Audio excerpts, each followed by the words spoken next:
Hello, everybody. My name is Stefano Biancu. I'm an associate professor of moral philosophy here at LUMSA University and one of the organizers of this international conference. Very welcome to LUMSA, to Rome, to this conference.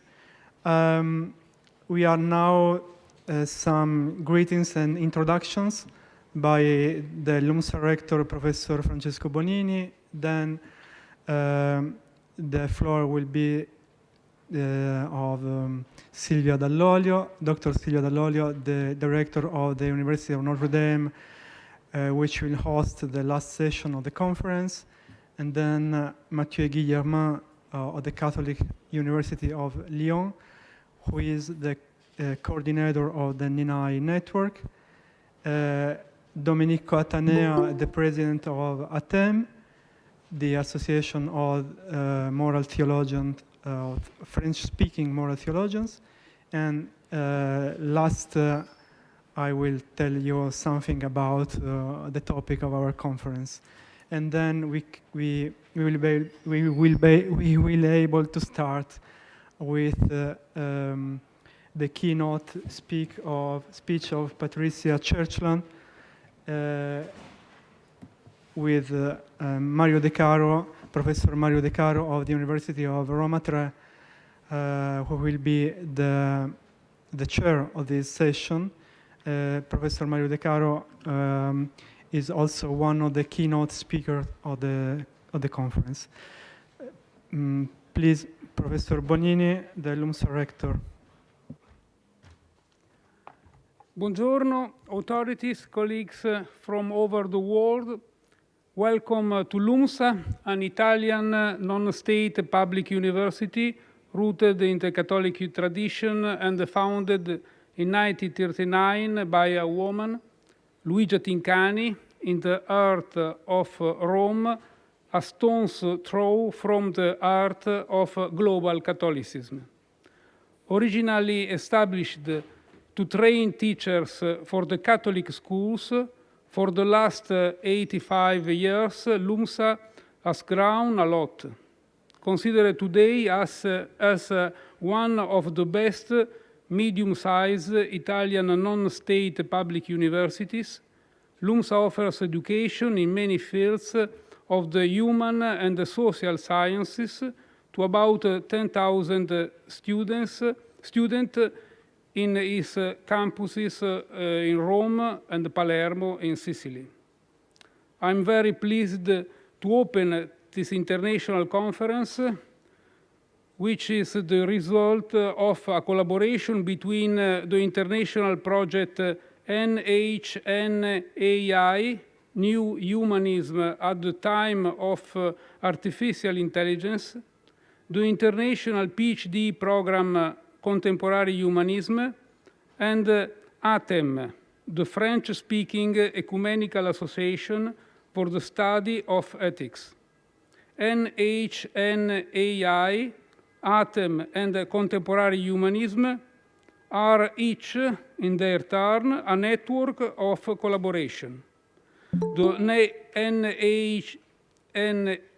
NHNAI project, under the aegis of International Federation of Catholic University, la FUC, brings together 10 Catholic universities from all over the world. The Contemporary Humanism PhD program is built upon an agreement between 6 Catholic universities on 3 continents. ATEM brings together French-speaking ethicists, Catholic and Protestant from various continents. Almost the whole world is represented here today, and I'm very pleased to give you all the warmest welcome to LUMSA. Please make yourselves at home.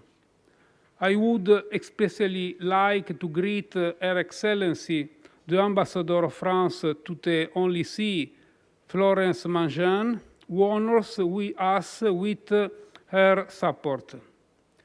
I would like to greet Silvia Dall'Olio, the director of the University of Notre Dame, Rome, where the last session of the conference will be held. The collaboration between LUMSA and the University of Notre Dame is increasingly fruitful, and I'm very pleased about this. A warm greeting to Mathieu Guillermin de l'Université catholique de Lyon, coordinator of the NHNAI project, and to Dominique Coatanea of la Facultés Loyola de Paris, président de ATEM. Thank you both for your collaboration and the contribution to this conference. Last but not least, thanks to Stefano Biancu, coordinator of the PhD program in Contemporary Humanism.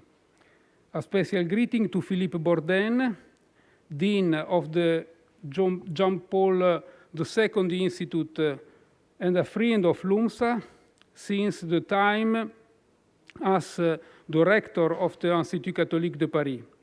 With Philippe, we built the international PhD program Contemporary Humanism 7 years ago. It only remains for me to wish you all the best in your work.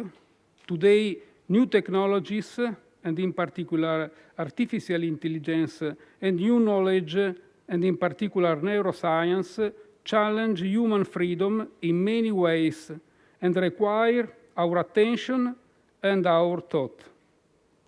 We therefore expect a lot from this conference and from each of you. Please keep doing what you are doing. Thank you. Grazie, benvenuti alla LUMSA e buon lavoro. Evviva!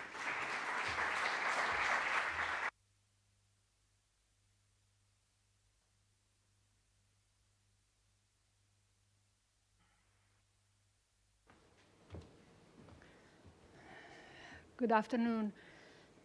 My name is Silvia Dall'Olio, and I serve as the director of the Roman Center of the University of Notre Dame. It is a pleasure for me to be here, and I'm grateful to LUMSA University and Professor Bonini specifically for the hospitality today and for the partnership on this Momentum conference, one of a handful of other initiatives that Notre Dame and LUMSA are promoting together. We will be delighted to be hosting, as has been mentioned before, the last day of this academic event at our center near the Colosseum on Thursday. Our center is one of a dozen University of Notre Dame hubs around the world. It was established in 2014, building on over 50 years of presence of the Notre Dame architecture program in Rome, with the mandate and the ambition of promoting the university's mission in Italy and the Mediterranean. Research, graduate and undergraduate education, as in the US systems they are called, and cultural engagement with the city are really at the core of what we do. Our activities have made it possible for us to be recognized by the Italian Ministry of University and Research as an ente di ricerca, that is an Italian research institution. There are only 2 of us US American institutions with this designation in Italy to this day. Our faculty, research fellows, students are committed to developing diverse initiatives in collaboration with Italian, Vatican, international institutions and colleagues. So today's conference is a good example of the type of partnership that Notre Dame Rome actively seeks to cultivate and support. And so we're grateful for LUMSA University, NHNAI, and ATEM for the intellectual and institutional leadership of this project. My gratitude goes also personally to Professor Stefano Biancu for the invitation and for sustaining and collaborating with us. He's also an associated fellow at our center, and for his friendship. My very best wishes for a productive conference. Thank you.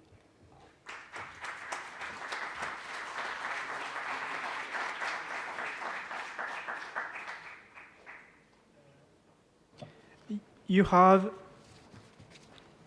the text of Mathieu Guillermin, the text of Dominique Coatanea, and mine text, so you can follow by reading. Thank you, Stefano. Thank you all for being here. Thank you, Mr. Rector, for your introduction, and Madame the Director of the campus of Notre Dame in Rome. I also wish to thank the French ambassador to the Holy See, who can't be here today, but supports us, and it's very important. And thanks for of the personnel of the embassy to attend a bit to this session and to the other sessions also. I thank for his presence also Mr. the Director of the Jean Paul II Institute for the Family, Mr. Rector of Saint-Louis des Français, Mr. the President of ATEM, Madame President of ATEM, cher Dominique, dear Stefano, of course, dear colleagues. So I really wish to welcome you to the International Conference, Human Freedom at the Test of AI and Neuroscience, which is organized, as you heard, as part of the, and I don't start with the acronym because there is a trick, the new Humanism in the Age of Neuroscience and AI and Artificial Intelligence project. And so we, sorry, I should have told you that, we pronounce NHNAI for short, assuming that the H could come from the Cyrillic alphabet, which I heard is pronouncing E, and so it's easier to pronounce than if we try to say NHNAI. Even I, with the experience, it's very difficult, so sorry for that. So NHNAI project, if you allow me. So in cooperation, of course, with the ATEM Association and the very interesting and famous, or I would say wonderful, PhD network Contemporary Humanism. And I'd like first to begin by expressing my deep gratitude to the LUMSA team for organizing this event. Thank you, dear Tara, I don't know where she is, but also dear Fabio, of course, dear Stefano, dear Luca, all your time and effort in bringing us together today are really wonderful, and it's very important. You allow us to gather here. Thank you also, cher Dominique, for all the preparation work that was really stimulating to coordinate the various sessions and the content of the conference. It was great to interact with you and to the opportunity to meet you for that. Finally, I'd like to thank also all the members of the International Federation of the Catholic Universities Board, and especially François Mabi, who should have been with us today, but has been kept in Paris for family reasons, so I have a thought for him. They have been really supportive since the beginning, and it's important for the project that began, and I will say a few words about that in 2022. And so, NHNAI project is a research action project designed to strengthen the ethical orientation capabilities of all actors concerned by the societal issues surrounding neuroscience and artificial intelligence.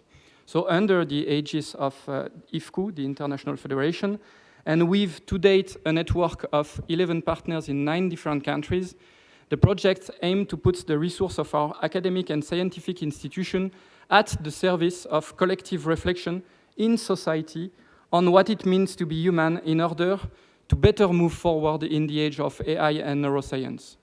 And from this perspective, it is essential that to examine the question of human freedom in a context marked by the extremely rapid development of science and technology.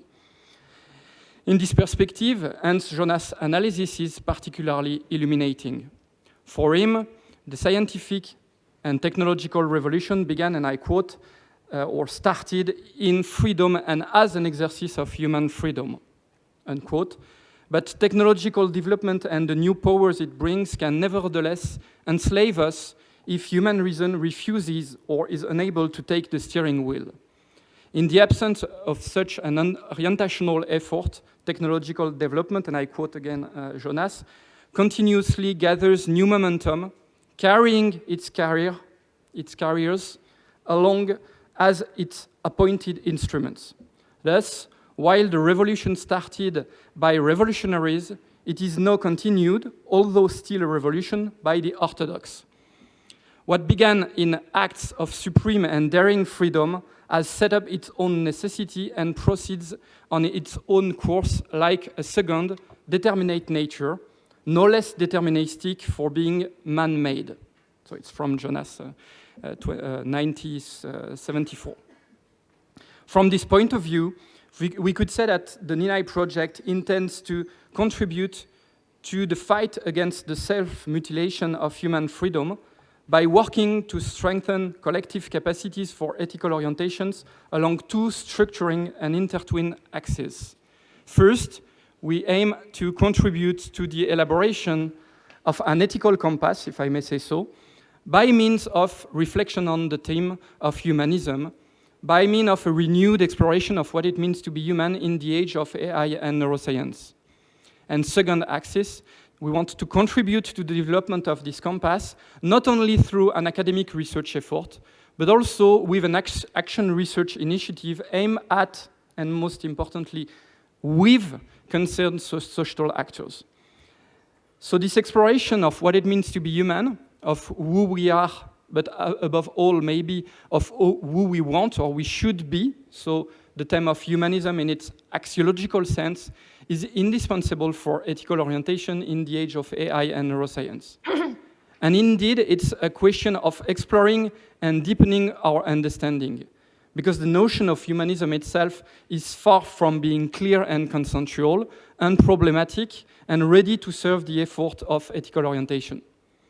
Many streams oppose humanism head-on, like anti-, post-, or transhumanism, highlighting its difficulties and limitations. For instance, are there really precise characteristics that distinguish the human from the non-human? Are those characteristics universal? Isn't the almost absolute primacy granted by modern humanism to human autonomy and rationality problematic? Hasn't this primacy hasn't it led to the myth of the human as master and possessor of nature, with an automatic link between, or dogmatic link between techno-scientific development and human progress?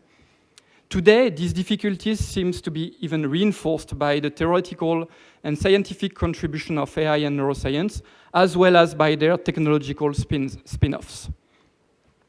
But perhaps the solution is not to reject the notion of humanism outright. It's also possible to put the notion back on the drawing board through a renewed exploration capable of preserving and deepening the most fruitful contributions of the humanism of modernity and the Enlightenment. It is, for instance, common to retain from Kant only the idea of a human reason capable of a priori conclusion in the scientific domain about phenomena, and in the domain of morality with the categorical imperative. It's about theoretical and practical pure reason. It's all very well then to note the failure of Kantian epistemology, say with the overcoming of Newtonian physics by modern physics, and to thereby discredit modernity and humanism. But this would amount to focus only on the failures of Kantianism, ignoring the heart of the work, I think, with its central idea of humanity reaching majority. Person can and must think for themselves as individual. It's the motto sapere aude. And maybe even more importantly, the importance of the faculty of judgment at the center of his entire philosophical system. So a critical, rather a dogmatic modernity is, I think, conceivable. Depriving ourselves of this type of input in the age of AI and neuroscience would only fuel the difficulties.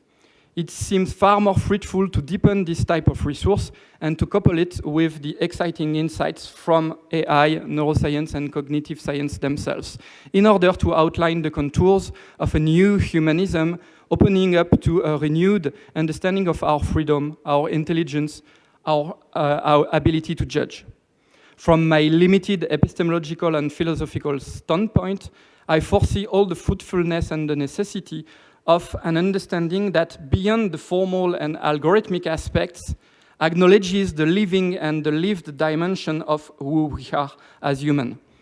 It seems to me, incidentally, that the contributions of a phenomenology of life, such as the one of Michel Henry, could prove particularly valuable in this perspective.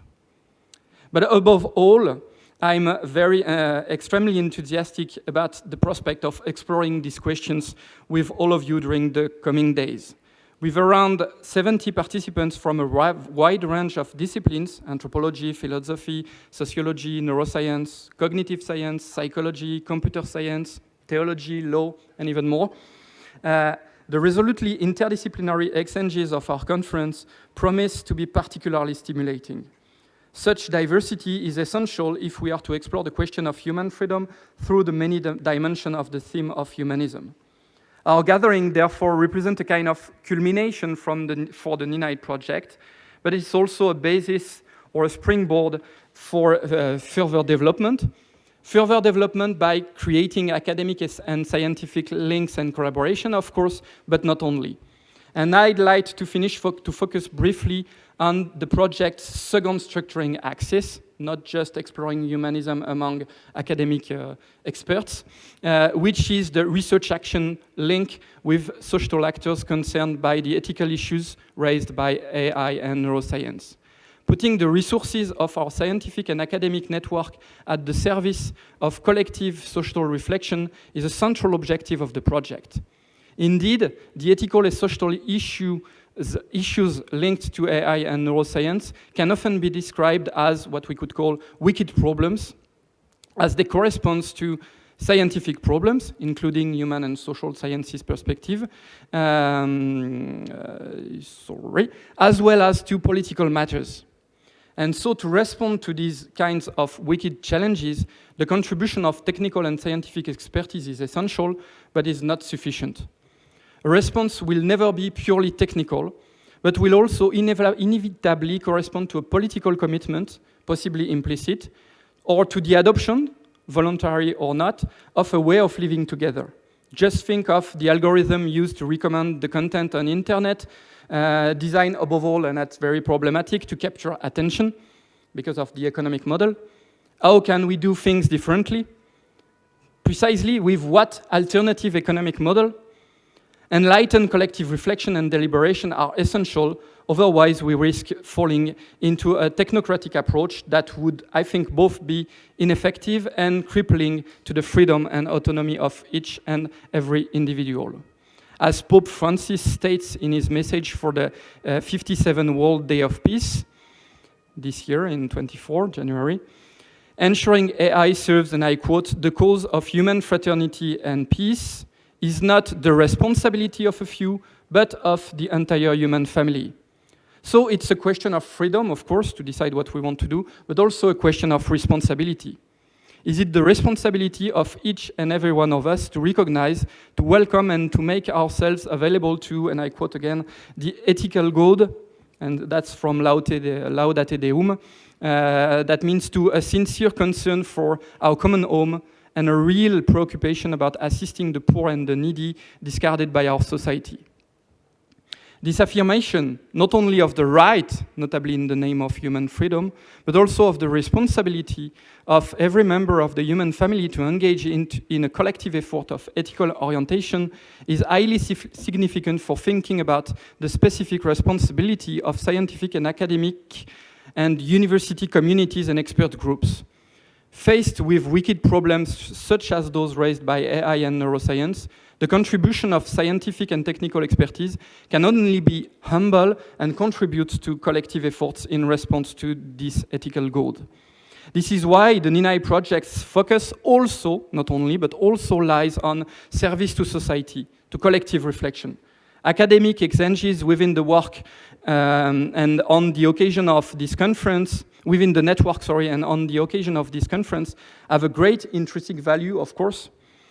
Encouraging those exchanges is an objective in itself for the project, but these exchanges also allow us to enrich the societal discussions and debates organized by the various partners in the 9 countries involved, which at this stage have already brought together 1,000 of people from a wide variety of backgrounds and generated around 3,400 online contributions on a dedicated platform. Synthesis of this first wave of social discussions are available on the project website, and you have the address in the paper.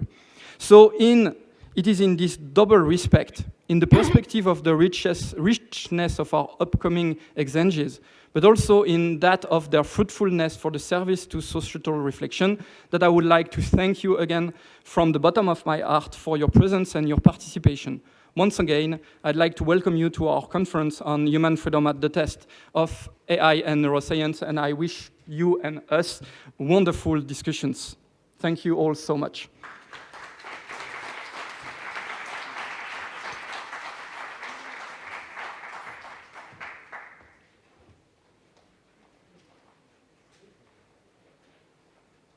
Dominique Coatanea, President of the ATEM.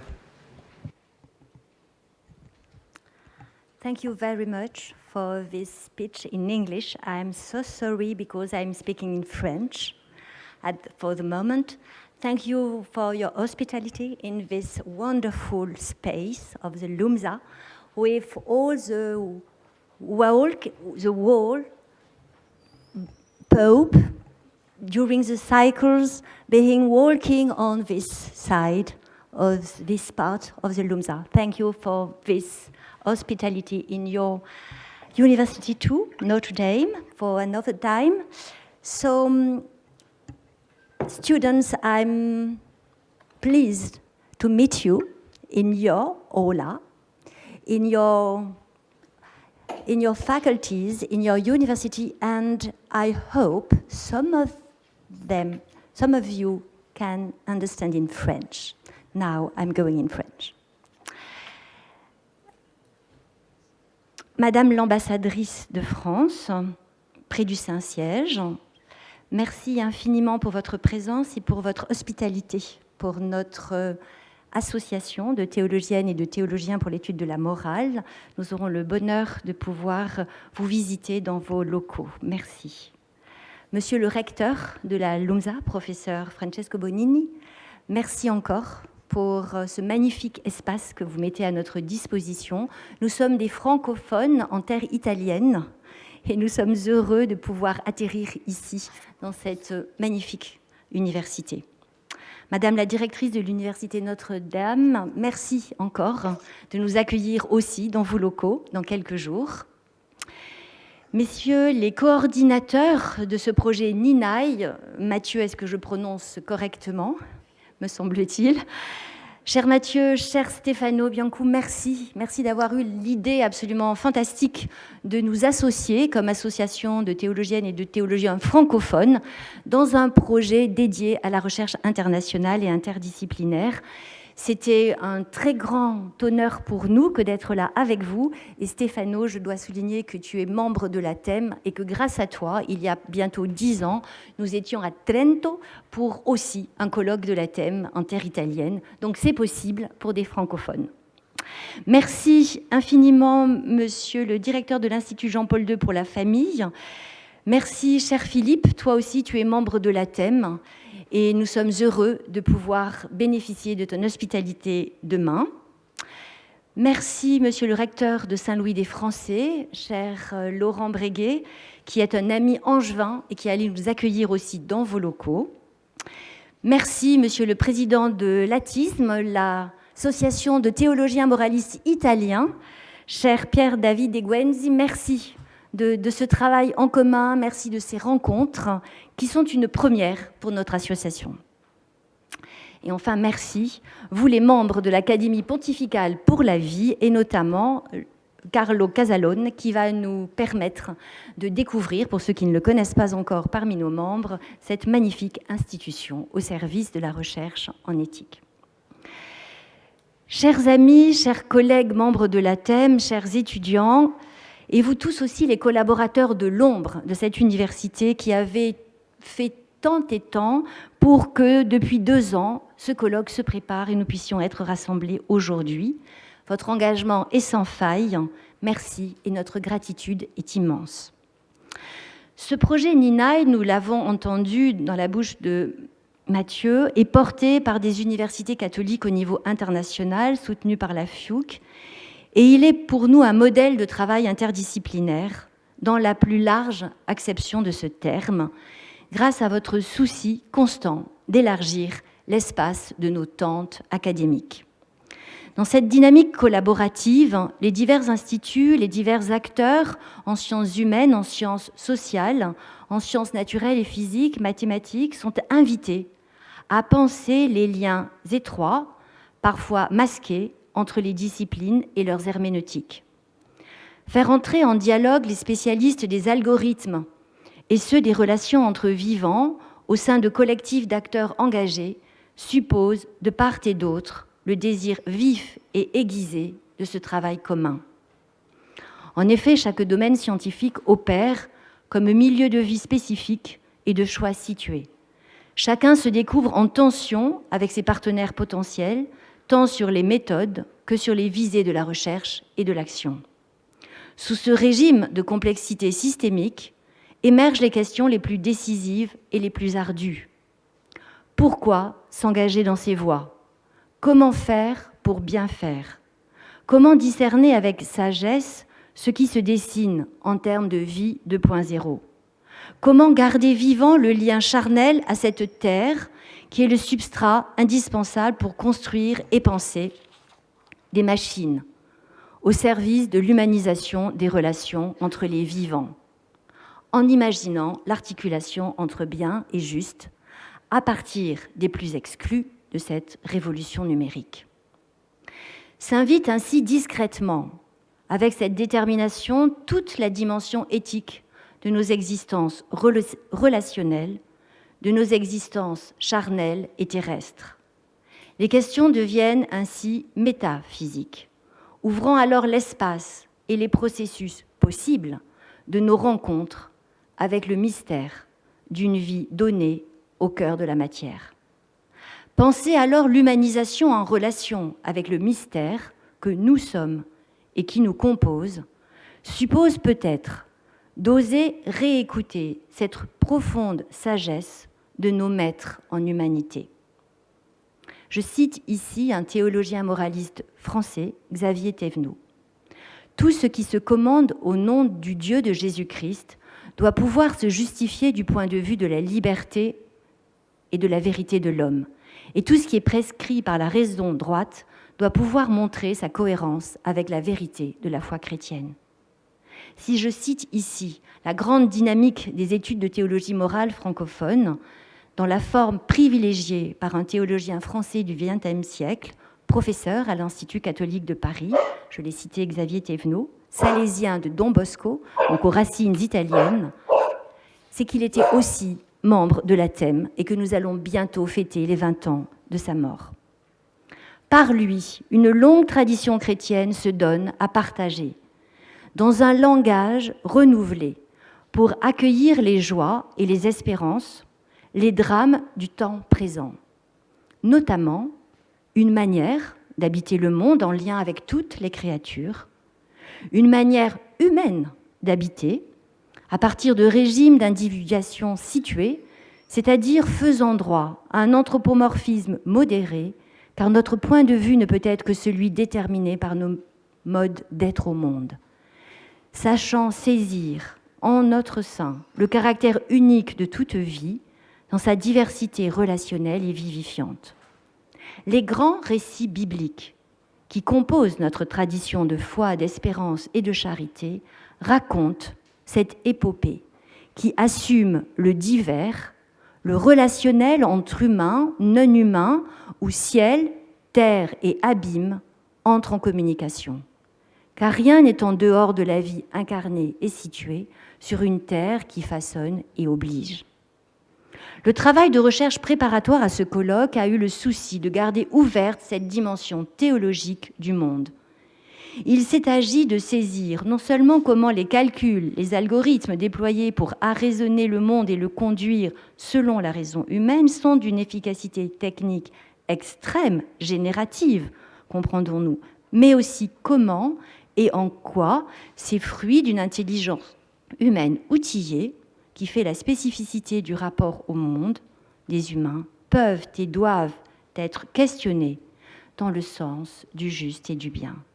Ainsi, ce temps et cet espace relationnel du colloque NHNAI à la LUMSA se propose-t-il de creuser les voies de la liberté en contexte d'intelligence artificielle florissante, ou je préfère dire de multiplication des algorithmes. Ne pas être esclave de cette dynamique technicienne suppose d'en user avec aisance et mesure. Cela exige éducation et horizon de discernement. Pourquoi? Comment? Quels usages bons? Quel cadre juste?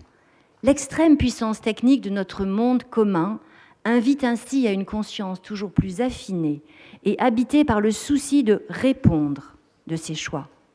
Par ce travail en conscience, en alerte et à l'affût, il convient alors de peser et chercher les voies partageables et les plus ajustées aux derniers, à ceux que nos calculs risquent toujours d'oublier. Car la technique, de par son rythme effréné et selon ses modalités de transformation incessantes, peut devenir une entreprise de mise en coupe réglée de nos libertés, et ainsi un nouvel esclavage, un arraisonnement du monde et des vivants que Jacques Ellul n'a cessé de souligner dès le siècle dernier, une emprise au service de quelques-uns. En termes bibliques, la sagesse invite à se garder de ce type de domination par les idoles. Comment reconnaître les logiques mortifères qui singent la vie vivante et jaillissante mais n'en sont que l'illusion? Quels horizons de sens devons-nous nous employer à formaliser, à frais nouveaux, de sorte que les derniers, ceux qu'on oublie trop vite dans la gloire de l'exploit, puissent enfin jouir, sans périr, d'un arsenal technoscientifique qui trop souvent les dépossède de leur savoir-faire ancestraux. De sorte que les équilibres écosystémiques soient plus adéquatement respectés et valorisés comme socle commun, afin que de la vie soit en plénitude. Autant de questions ouvertes que je me réjouis de voir explorer durant cette semaine par toutes vos voix. Gageons que ce colloque NHNAI ATEM 2024 portant cette ambition pourra nous aider à approfondir le dialogue entre les sciences humaines, et notamment philosophie et théologie, afin d'avancer un pas de plus dans ce discernement. Toutes les bonnes volontés sont requises. Merci d'y prêter vos intelligences, vos cœurs et vos voix à toutes et à tous. Excellent colloque 2024.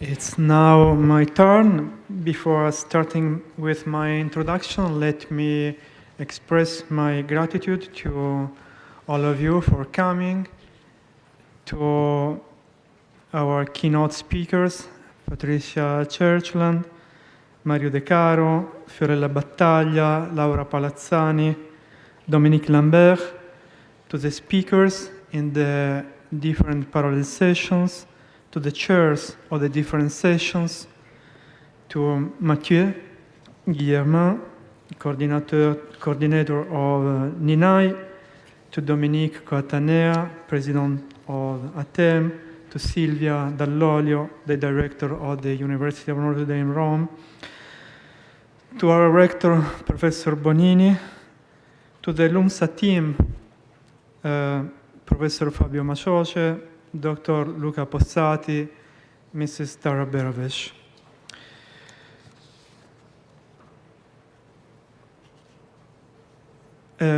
Les membres de l'ATEM peuvent suivre aussi en français, s'ils veulent. Vous avez les textes en français.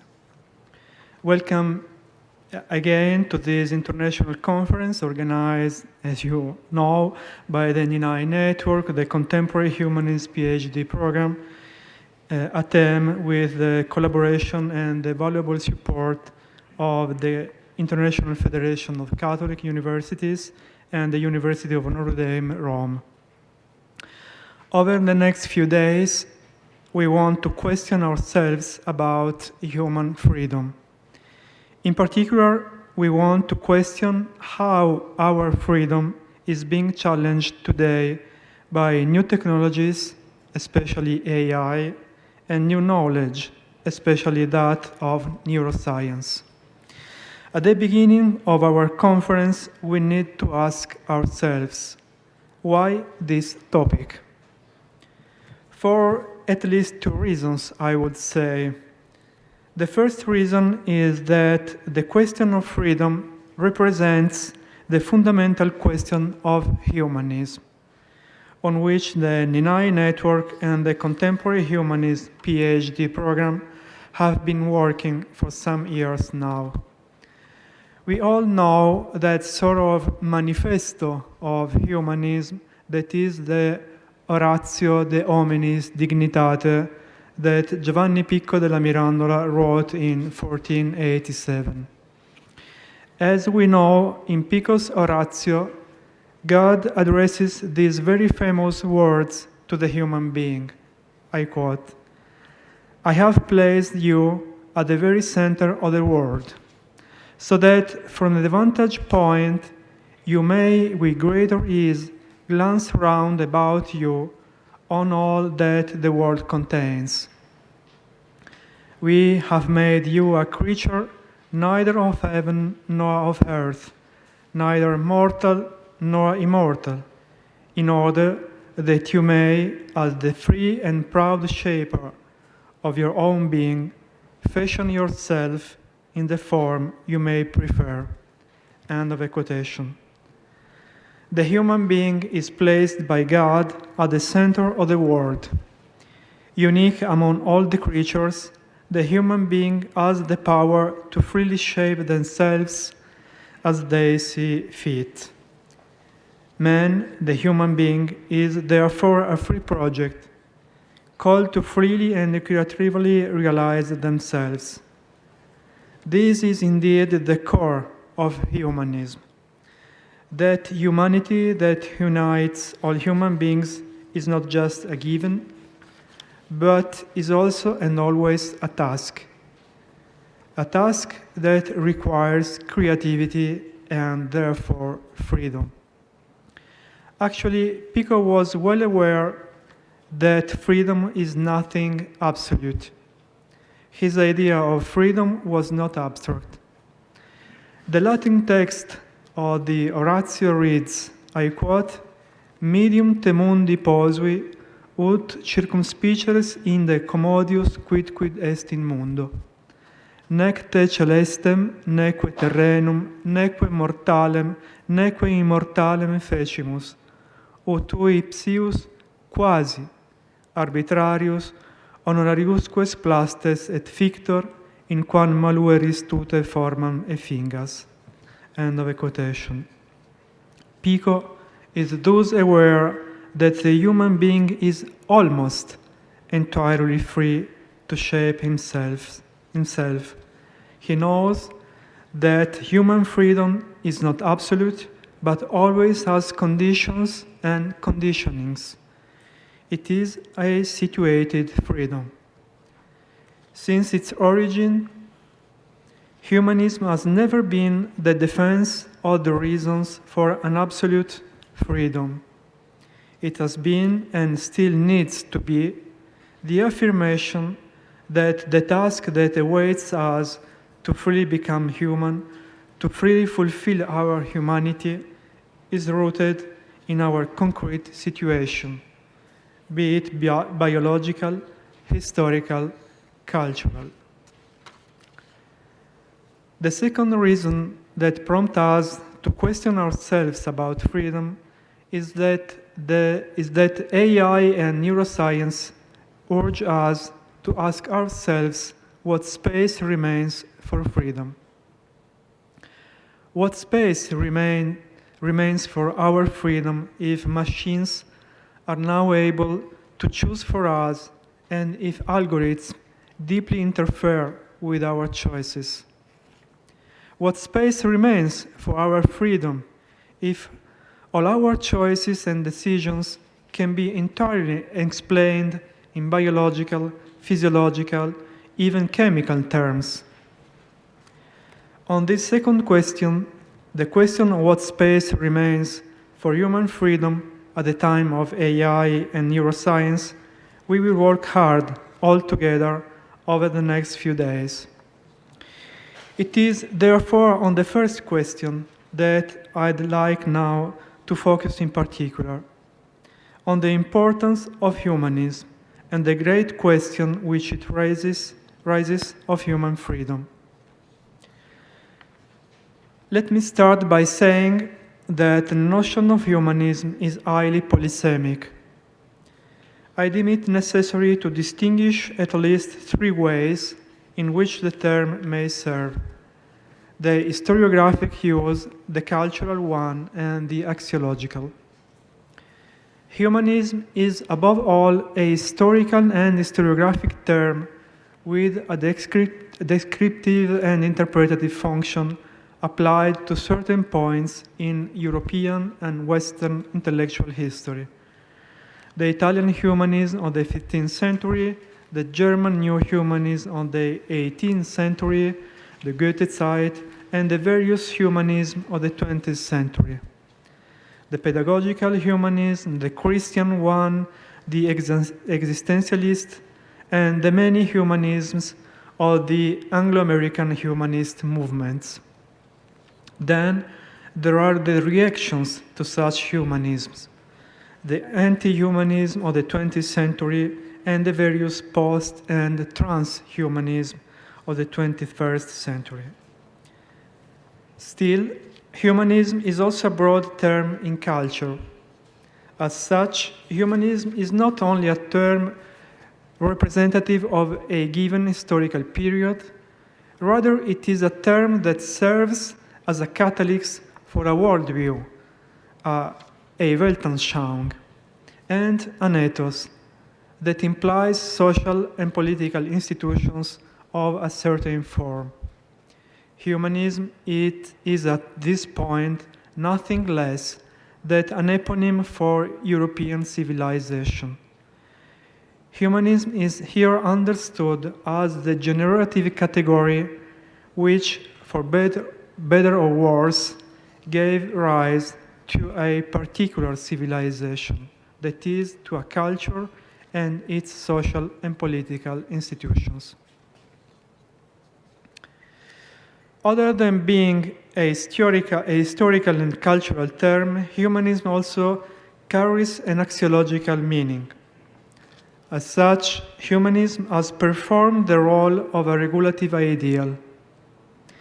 It is no coincidence that at each and every crisis that European civilization has undergone, the term humanism has been evoked as a synthesizing term standing for civilization in a time of barbarism.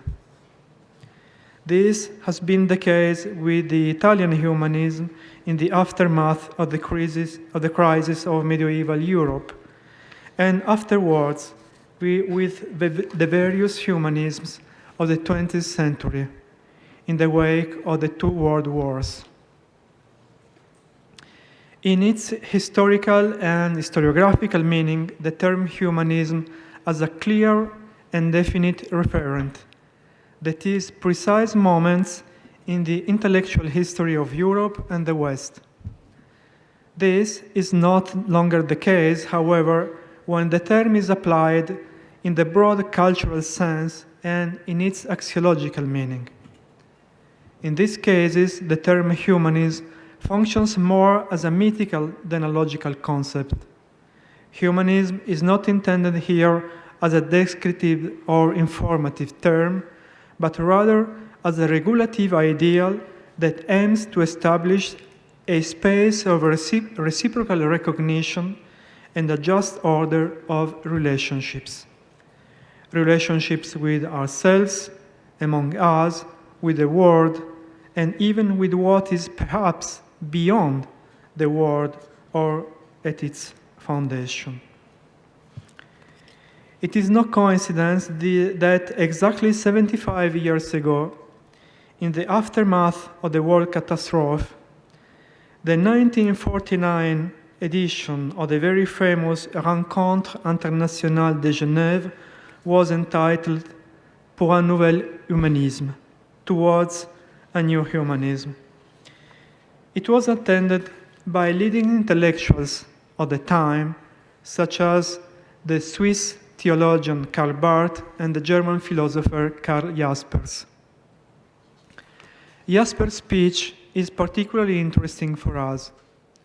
In his speech, which was given in German and was translated into French by Jean Hersch, Jaspers said, I quote, if we are seeking what our humanism might be, it is because we are concerned for ourselves, for the human being of today.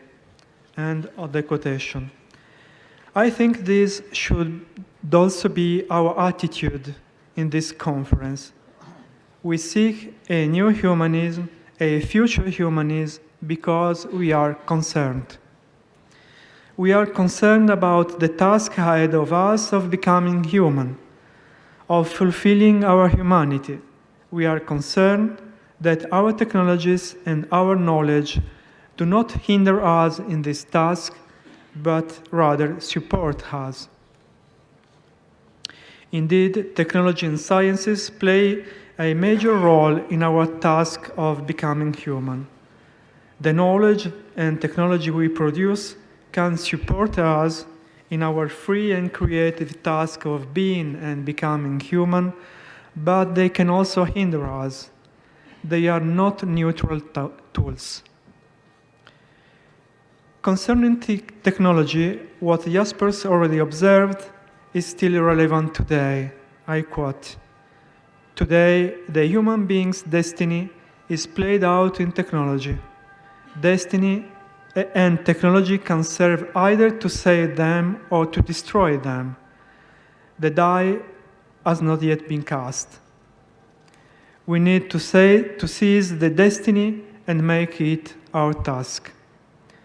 To want a future humanism, then, is to agree to toil endlessly to assimilate and master technology, an unlimited field open to human endeavor. End of the quotation. AI and other technologies can support us in our free and creative task of becoming human, but they can also hinder us. They support us in our calculating capacity, for instance, or in freeing us from burdensome or risky tasks for our own survival. They hinder us, on the other hand, when we delegate our freedom and creativity to them, perhaps in the name of a utopian quest for objectivity, or even worse, in order to free ourselves from the burden of our freedom and the responsibility that goes with it. In relation to our scientific knowledge, I think Jaspers was also right. I quote, we must first ask ourselves whether the human being is exhausted by the knowledge we have of them, or whether they are freedom, thereby escaping objective knowledge. If the human being appears to me exclusively as a natural being who can be known by objective methods, then I am renouncing all humanism in favor of hominism. If, on the other hand, I see the human being in their freedom, their dignity imposes itself fully. Each individual and I myself are irreplaceable, and we are all asked to do a great deal. End of the quotation. Any knowledge that claims to be able to say anything that is at the same time objective and exhaustive about the human being runs the risk of distancing us from the task of becoming human. We need to take the findings of neuroscience extremely seriously, but at the same time, we cannot address them as if they were capable of an exhaustive word on our humanity. There is an emergence of our humanity that makes each of us irreplaceable and on which our dignity depends. An emergency that cannot be objectified and yet cannot be eliminated.